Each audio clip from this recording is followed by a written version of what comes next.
जय गुरु आपण मानकु आमर नुआ यूट्यूब चैनल आम प्रयास को स्वागत और अभिनंदन। आशा करे आपण परम पिता दयारु भलरे थिबे बोली आशा और विश्वास। आज आम से परम प्रेममय आउ एक आलोचना नेताजी सुभाष चंद्र बोस सहित से कथोपकथन को नहीं आज आपण मान निकटरे तोली धरवा को जाऊँ। यही कार्यक्रम श्रीजुक्त परम भक्त श्री ठाकुर परम भक्त सुशील चंद्र बोसंकर प्रत्यक्ष और व्यक्तिगत अभिज्ञतार एक तथ्य सम्बलित बरणी आपण मान निकटरे उपस्थापन करने को जाऊँगी। श्री श्री ठाकुर और नेताजी सुभाष चंद्र पितामाता श्री श्री ठाकुर शिष्य थे। फल से निज घरे सुभाष चंद्र शरद चंद्र डॉक्टर सुनील बसु सतीश चंद्र प्रभृति संघरे साक्षात आलाप परिचय सुजोग होता। देशबंधु घरे सुभाष चंद्र साथी परिचय आहरी गभीर होबार सुजोग मिलता। से समय मोर मन अच्छी सुभाष चंद्र मते कही पिला बेलू मत मोर धर्म प्रति गभीर आवेग थिला। जोपरी भाव में होना कहीं राजनीति क्षेत्र को आसी जाइछि मनरे भावुछि आ कौन दिगरे न जाई जीवनटा यही भाव में ही बलिदेवी। सुभाष चंद्र आईसीएस पास करिया परे चाकरी नकरी देश सेवार आत्मनियोग करिवे बोली सिद्धांत नहीं भारत आसीथिले। देश को आसबार किछि दिन पर श्री श्री ठाकुर साथी साक्षात करने मामू बारिस्टर जैन दत्तों संगरे बागबजार कालीप्रसाद चैटर्जी स्ट्रीटर दुर्गा मौसी माँ घर को आसी से समय श्री श्री ठाकुर जननी मनमोहिनी देवी अनंत महाराज और दुर्गा मौसी घरे थिलु। प्रथमे विश्वयुद्ध पर सेठारे इनफ्यूज संक्रामक व्याधि रूपे देखा देला। सेतेबेले एही ज्वर को सेतेबेले एही ज्वर को ओयर फेवर बोली कहा जाउथिला। ओयर फेवर सेतेबेले श्री ठाकुर और मु प्रबल भाव आक्रांत होइथिलु। से समय दुर्गा मौसी माँ और घरर अन्य समस्ते आम मानक किपरि सेवा यत्न करथिले ता वर्तमान मने पड़िले तांका प्रति मन भक्तिरसरे आप्लुत हुए। सुभाष चंद्र यही समय श्री ठाकुर साथी कथबार्ता करने को आसी व्यर्थ मनोरथ हो फेरी जाती। मु रोगशज्यारे शोई सर्वप्रथमे सुभाष बोस को देखी किंतु कथबार्ता करिवार सुजोग सेते होई नथिला। यार किछि वर्ष पर से आश्रम देखा हिमायतपुर आसते तांको संगरे नहीं समस्त प्रतिष्ठान देखाई और श्री ठाकुर कर्मधारा समाज संस्कार इत्यादि बहु विषय कथबार्ता है।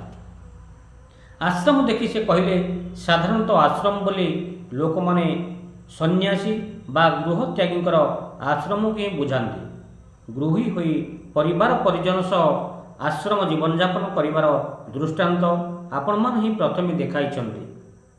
परिवार परिजनर दायित्व बहन करी दैन्य अभाव अभियोगर मध्य देई आपण माने आगे चलीछन्ति। तेणु मोर मने हुए आपण माने गोटिए गुरुदायित्व नेउछन्ति।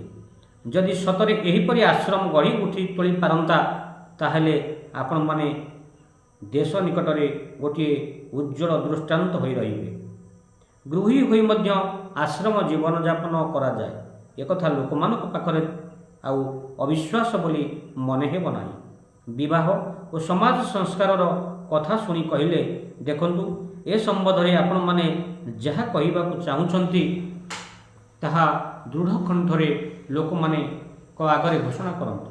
तहिरे हुए दले लोक आपण मानकर घोर विरोध होई छिड़ा हेबे किंतु अपर दिगरे एपरि केते गुड़िए एकनिष्ठ लोक पाइबे जो माने आपण मानकर प्रोग्राम सक्रिय भावे समर्थन करिवे।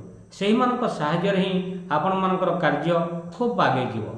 विरोधवादी माने बाधा दे पारिबे नाही। समस्त आश्रम देखिबा परे श्री श्री ठाकुर पाखक आसी भक्ति रे प्रणाम करी कहले मोर माँ मते थरे आश्रम देखि आसीबाकू कहिथिले तेणु मु देखिबाकू आसीछि। देखि बेस भल लागिला। एहा अंक लेखक साथी सत्संगर भावधारा नहीं विस्तृत आलोचना है। इस संबंध में मोर मतामत तांको जणाइछि।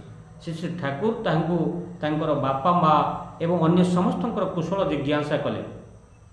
सुभाष चंद्र यथायथ उत्तर देले। तापर से ठाकुर को पचारे देशर तो विभिन्न कार्य करिवार अछि ଦେଶର ପ୍ରକୃତ ସେବା କରିବାକୁ ଗଲେ କେଉଁଠାରୁ ଆରମ୍ଭ କରିବାକୁ ହେବ ଏ ବିଷୟରେ ଆପଣଙ୍କର ମତ କ'ଣ? ଶ୍ରୀ ଠାକୁର ସେଦିନ ସୁଭାଷ ଚନ୍ଦ୍ର ବୋଷ କହିଥିଲେ, ମୋର କଥା ହେଉଛି ଦେଶର କାମ କରିବାକୁ ହେଲେ ପ୍ରଥମେ ମଣିଷ ତିଆରିର ପ୍ରୋଗ୍ରାମ ନେବାକୁ ହେବ। ଭଲ ମଣିଷ ପାଇବାକୁ ହେଲେ ବିବାହ ସଂସ୍କାର ଆଶୁ ପ୍ରୟୋଜନ। ଆଉ ଏହା କିପରି ଭାବରେ କରିବାକୁ ହେବ ଯେଉଁଥିରେ ସବୁ ବିବାହ ସୁସଙ୍ଗତ ହୁଏ ଏବଂ ସୁସଙ୍ଗତ ମନେ ହେଉଛି ବିହିତ ସଂଗତିଯୁକ୍ତ ବର୍ଣ୍ଣ, ବଂଶ, ଆୟୁ, ସ୍ୱାସ୍ଥ୍ୟ ଇତ୍ୟାଦି ସବୁ ହିସାବ କରି ଦେଖି ଶୁଣି କାମ କରିବାକୁ ହେବ। ବିହିତ ବିବାହ ଦେଲେ ହିଁ ଭଲ ସନ୍ତାନ ସନ୍ତତି ଆସେ, ଆଉ ସେତେବେଳେ ସେହିମାନଙ୍କ ଦ୍ୱାରା ହିଁ ଦେଶର ସମସ୍ତ କର୍ମ ହୁଏ। ସେଇଥିପାଇଁ ମଣିଷ ତିଆରିର ବ୍ୟବସ୍ଥା ଆଗେ କରିବା ପ୍ରୟୋଜନ। ଦାସ ଭାଇ ସି.ଆର୍. ଦାସ ଯେତେବେଳେ ମୋତେ କହିଥିଲେ ଯେ ସେ ମଣିଷ ଆଜି ପାଉନାହାନ୍ତି ଯାହା ଉପରେ ନିର୍ଭର କରି ଟିକେ ଦୂରେଇ ରହିପାରିବେ, ତାର ଉତ୍ତରରେ ମୁଁ ଏହି କଥା ହିଁ କହିଥିଲି। ସୁଭାଷ ଚନ୍ଦ୍ର ବୋଷ ସେଦିନ ଶ୍ରୀ ଠାକୁରଙ୍କୁ କହୁଛନ୍ତି, ମଣିଷ ତିଆରି ଯେ ଆଶୁ ପ୍ରୟୋଜନ ତାହା ଭାବୁଛି, କିନ୍ତୁ ତାହା କରିବାକୁ ହେଲେ ଯେ ବିବାହ ସଂସ୍କାରର ପ୍ରୟୋଜନ ତାହା ଭାବିପାରି ନାହିଁ। ବିବେକାନନ୍ଦ ମଧ୍ୟ ମଣିଷ ତିଆରିର କଥା କହିଯାଇଛନ୍ତି, କିନ୍ତୁ କିପରି ହେବ ତାହା ଏପରି କହିନାହାନ୍ତି। ମୋର ମନେ ହୁଏ ସେ ଶିକ୍ଷାର ଉପରେ ଜୋର ଦେଇଛନ୍ତି, କିନ୍ତୁ ବର୍ତ୍ତମାନ ଭାବି ଦେଖୁଛି ଭଲ ସଂସ୍କାର ସମ୍ପନ୍ନ ଶିଶୁ ଯଦି ନ ଜନ୍ମେ କେବଳ ଶିକ୍ଷା ସେମାନଙ୍କର ବିଶେଷ କ'ଣ କରିପାରିବ? ମଞ୍ଜିରୁ ତ ଗଛ ହୁଏ, ମଞ୍ଜି ଭଲ ହେଲେ ହିଁ ଗଛ ଭଲ ହେବ। ଆପଣଙ୍କର କଥା ଶୁଣି ଏହା ବୁଝିପାରିଛି, କିନ୍ତୁ ଏହା ତ ଦୀର୍ଘ ସମୟ ସାପେକ୍ଷ। ଏହାର ଉତ୍ତରରେ ଶ୍ରୀ ଠାକୁର